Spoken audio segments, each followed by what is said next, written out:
Hi, hello, welcome back to another video. আৰু আজিৰ এই ভিডিঅ'টোত আমি আলোচনা কৰিম অসমৰ যিসকল কেবিনেট মিনিষ্টাৰ আছে।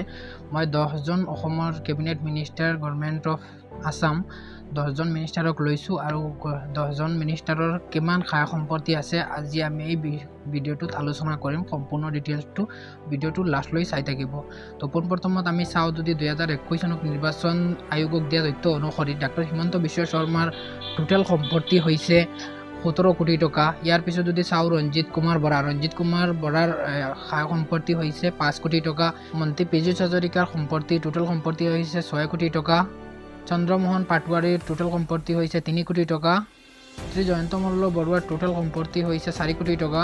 ফাইনেন্স মিনিষ্টাৰ মন্ত্ৰী অজন্তা নেওগৰ টোটেল সম্পত্তি হৈছে 2 কোটি টকা।